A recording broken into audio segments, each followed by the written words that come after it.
नमस्कार दोस्तों, career platform आप सभी का स्वागत है। मैं हूं विनोद और आज डिस्कस करेंगे हम एसिड बेस सॉल्ट्स यानी चैप्टर नंबर 2 क्लास 10 का साइंस है। इसके सारी मोस्ट इंपॉर्टेंट क्वेश्चंस को हम डिस्कस करेंगे। ये सभी क्वेश्चन जो है ना सीबीएसई एग्जाम में कहीं ना कहीं पूछे गए कोई सवाल है, क्वेश्चंस हैं और ये पूरी तरह से उसको डिटेल हम एनालिसिस करके उसको एक्सप्लेनेशन के साथ आपके कॉन्सेप्ट्स को क्लियर करेंगे। अगर इस वीडियो को लास्ट अगर आप देखते हैं तो मोस्टली जो है ना क्वेश्चंस यहीं से आपके बोर्ड में क्वेश्चंस आएंगे और इस क्वेश्चन को अगर आप कॉन्सेप्ट क्लियर करते हैं तो आपके अच्छे मार्क्स आएंगे। तो देखते हैं कि हम जो है इस क्वेश्चंस को डिस्कस करने से पहले मैं कुछ बेसिक इन्फॉर्मेशन दे दूं। देखिए हमारा जो है ना ऑफलाइन ब्रांचेज मुनीरका, मेहरौली और छतरपुर 3 जगह ब्रांचेज चलता है। जो स्टूडेंट ऑफलाइन में अगर एडमिशन लेना चाहते हैं यहाँ भी आकर पढ़ सकते हैं और जो नहीं लेना चाहते तो ऑनलाइन भी पढ़ेंगे तो आपको किसी तरह की दिक्कत नहीं। हमारे सारे वीडियो को आप पढ़िए, पूरी कॉन्सेप्ट क्लियर करूंगा। तो सबसे पहले हम चलते हैं क्वेश्चंस पे। तो देखिए सबसे पहला क्वेश्चन है कि आंसर द फॉलोइंग क्वेश्चंस। ठीक है, फर्स्ट है state the colour of phenolphthalein in the soap solution. देखिए सोप सॉल्यूशन जो होता है ये क्या होता है, हमारा एक बेसिक नेचर होता है, तो बेसिक सॉल्यूशन है ये। तो आपको पता है कि बेस में जब फिनोप्थिलीन इंडिकेटर को यूज करेंगे तो बेस के अंदर जो है आपका कैसा कलर शो करेगा, वो पिंक कलर होगा। तो इसका फर्स्ट आंसर होगा पिंक। ठीक है, वही अगर एसिड में होगा, एसिड में क्या शो करेगा तो वह कलरलेस हो जाता है। वही सॉल्ट सॉल्यूशन में भी कलरलेस हो जाता है, जबकि फिनोप्थिलीन बेस में क्या हो जाता है, पिंक कलर का शो करता है। उसके बाद कहता है name by product of core alkali process which use for manufacturing of bleaching powder. जब हम ब्लीचिंग पाउडर यूज करते हैं तो इसमें कौन सा यूज होता है बाय प्रोडक्ट, तो आपको बाय प्रोडक्ट क्लोरीन निकलेगा। ठीक है, तो इसको ध्यान रखना है।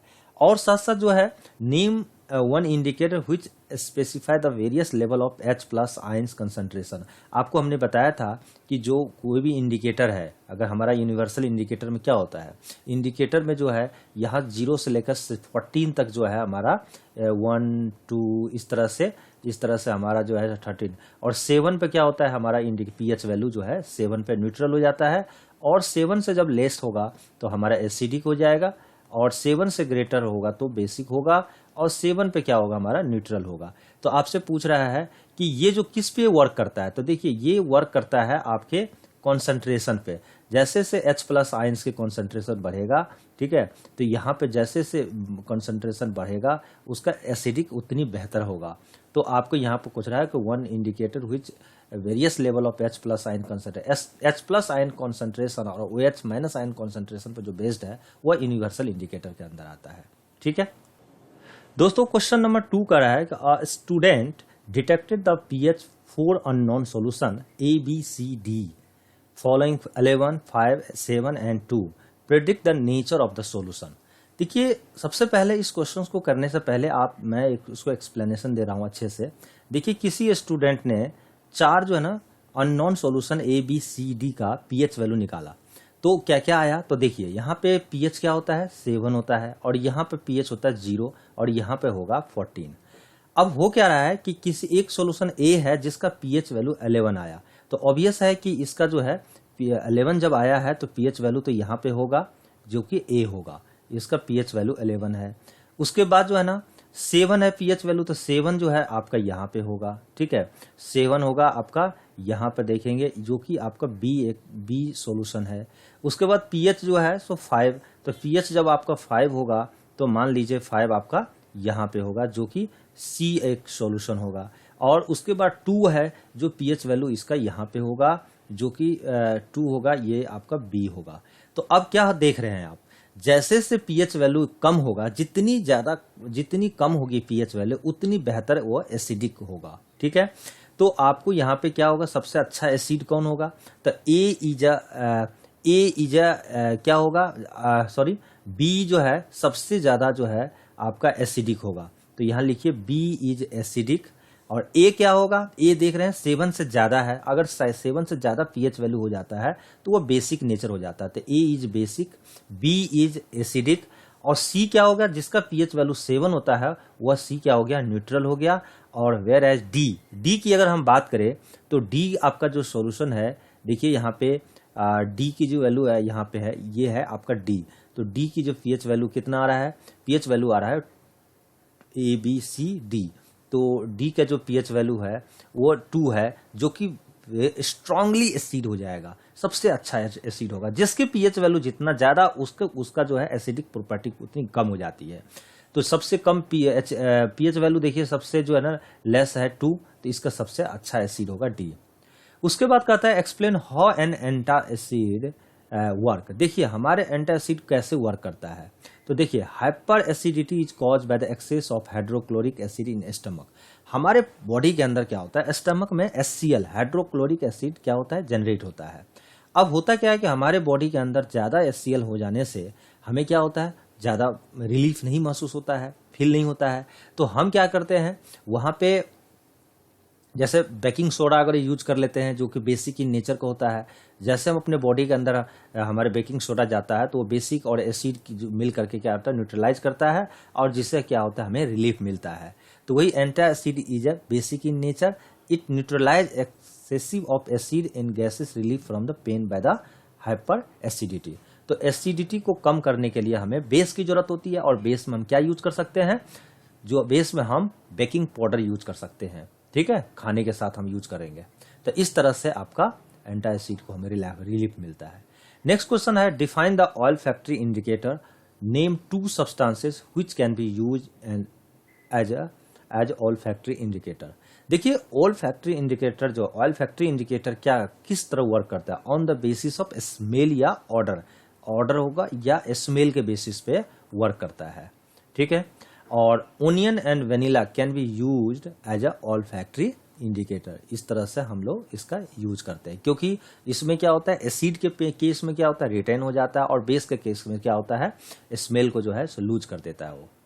उसके बाद नेक्स्ट करता है choose the strong acid from the following. देखिए CH3COOH इसको बोलते हैं acetic acid, H2SO4 sulphuric acid, H2CO3 carbonic acid, और HNO3 नाइट्रिक एसिड। इसमें सबसे अच्छा एसिड कौन माना जाता है, तो देखिए H2SO4 और HNO3 are the strong acid out of 4 acid given. ये 4 एसिड में जो भी HNO3 H2SO4 है ये इनऑर्गेनिक एसिड है, इसीलिए स्ट्रॉन्ग एसिड होता है। जबकि CH3COOH और H2CO3 ये क्या है, ऑर्गेनिक एसिड है। अगर हम बात करें CH3COOH और H2CO3 ये क्या है, आपका ऑर्गेनिक एसिड है, और ऑर्गेनिक एसिड हमेशा वीक एसिड होता है, ध्यान रखिएगा। ठीक है, और इनऑर्गेनिक एसिड जो है हमेशा स्ट्रॉन्ग एसिड होता है। Now coming to the next question. Next question कह रहा है कि how are bases different from alkali, are all bases alkali. ये क्वेश्चन 2017 CBSE में क्वेश्चन आया था। देखिए इसको आंसर हम कैसे देंगे, bases which are soluble in water and produce OH ions is called alkali. जो बेस वाटर में सोलेबल हो जाए और OH आयन दे देगा उसी को हम अल्कली बोलते हैं। जैसे सोडियम हाइड्रोक्साइड की अगर हम बात बोले NaOH, ये क्या करेगा, Na+ और OH- बनाएगा। पोटेशियम हाइड्रोक्साइड K+ और OH- बनाएगा। तो all alkali are bases but all bases are not alkali, इसको ध्यान रखिएगा। जैसे for example AlOH3 is base but not an alkali, ये क्या है, एक अल्कली नहीं है। अल्कली उसी को बोलते हैं जो वाटर में सोल्यूबल हो और OH- आयंस दे दे। ठीक है, now coming to the next question, question number 5। Next question कहता है identify the acid and base which form sodium hydrogen carbonate, write chemical equation in the following in this compound is acidic, basic और neutral, also write its pH value. ये 2019 में question आया था। देखिए sodium hydrogen carbonate क्या है, sodium hydrogen carbonate is a salt of sodium hydroxide जो कि स्ट्रॉन्ग बेस होता है, एंड कार्बोनिक एसिड जो कि वीक एसिड होता है। तो जब हम NaCl और H2SO3 का रिएक्शन कराएंगे तो NaHCO3 प्लस HCl बनेगा, और NaHCO3 क्या होता है, हमारा बेसिक इन नेचर होता है। जब बेसिक नेचर होगा तो ऑब्वियस है इसका pH वैल्यू जो है 7 से क्या होगा, ज्यादा होगा। तो हम लिख सकते हैं कि pH of sodium hydrogen carbonate is 8 to 9, यानी ये आप बोल सकते हैं ग्रेटर देन 7 से ज्यादा होगा। नेक्स्ट क्वेश्चन कहता है दोस्तों कि what is water of crystallization. देखिए वाटर ऑफ क्रिस्टलाइजेशन का मीनिंग यहाँ पे ये होता है कि जिस सॉल्यूशन के अंदर, जिस कंपाउंड के अंदर वाटर मॉलिक्यूल्स हो, यानी water molecule present in a crystalline salt, जिस सॉल्ट के अंदर वाटर मॉलिक्यूल प्रेजेंट होगा उसी को बोलते हैं वाटर ऑफ क्रिस्टलाइजेशन।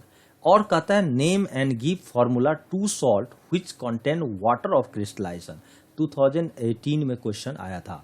तो मैं इसका सॉल्यूशन देख रहा हूं, यहाँ पे लिख दिया हूं। The water molecules present in a crystalline salt are called water of crystallization, जिसमें वाटर प्रेजेंट होगा। जैसे हाइड्रेटेड कॉपर सल्फेट यानी ब्लू विट्रॉल का अगर हम फॉर्मूला करें फॉर CuSO4 5H2O, देखिए यहाँ पे कॉपर का सॉल्ट है, ठीक है, उसमें 5 मॉलिक्यूल्स वाटर है।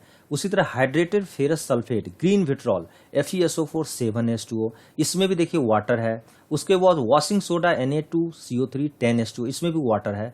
तो ऐसे सॉल्ट जिसमें वाटर मॉलिक्यूल प्रेजेंट होगा उसको बोलते हैं हम वाटर ऑफ क्रिस्टलाइजेशन। आगे समझ में। नेक्स्ट क्वेश्चन पढ़ेंगे हम। The pH of salt use to make tasty and crispy pakora is 14. Identify salt and write the chemical equation for its formation. List it to usage. देखिए 10 इसका answer होगा first में the salt of sodium hydrogen carbonate यानी NaHCO3 या sodium bicarbonate, यही जो है एक तरह का बेकिंग सोडा हम इसको बोलते हैं। क्या बोलते हैं? Baking soda.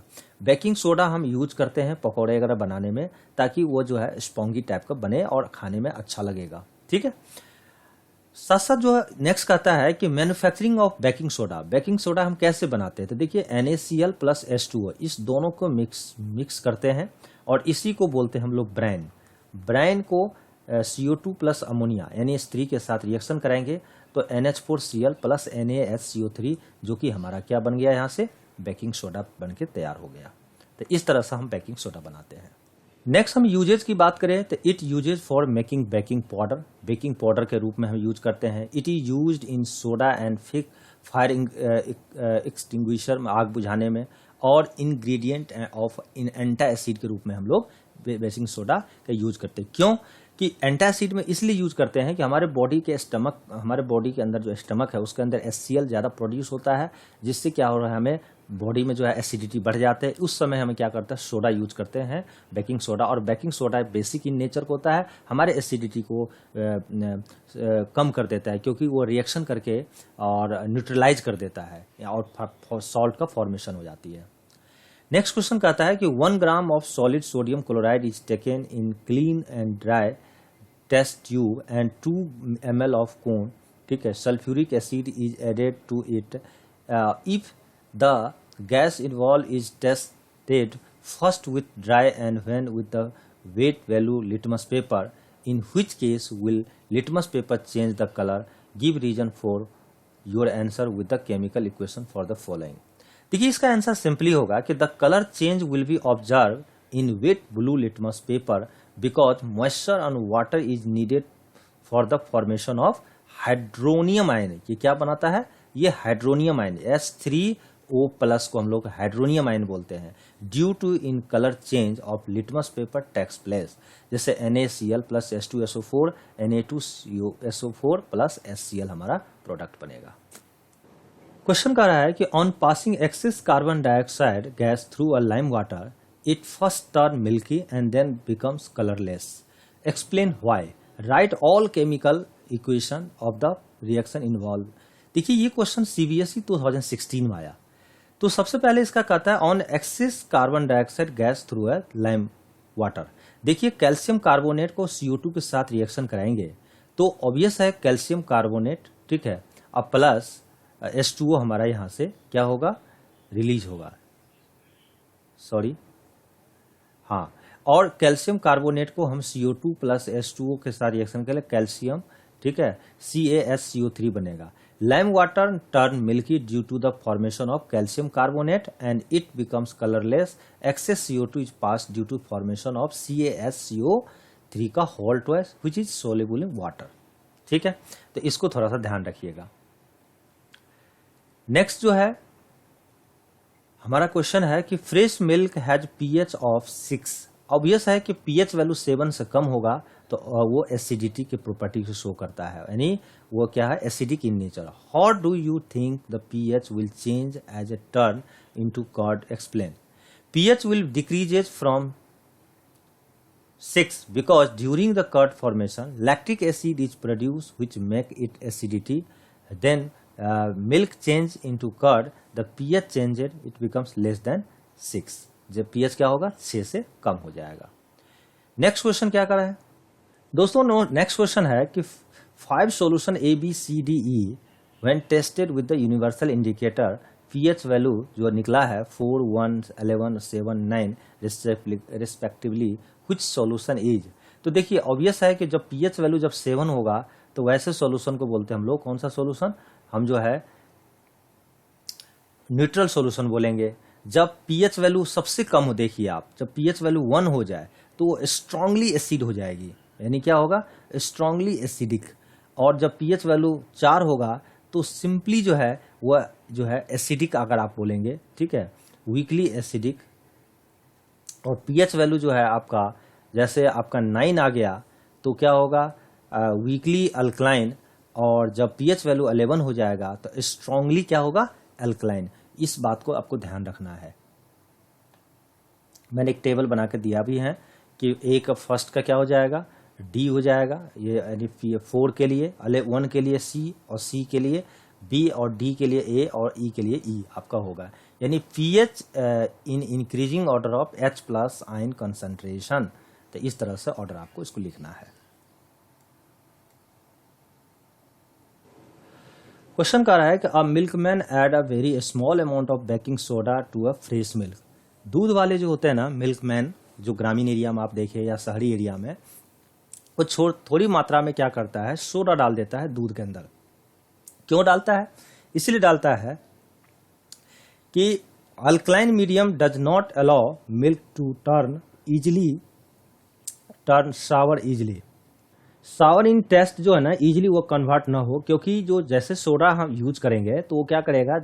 न्यूट्रलाइज कर लेगा और वो सावर जो है ना इन टेस्ट में वो कन्वर्ट नहीं होने देगा.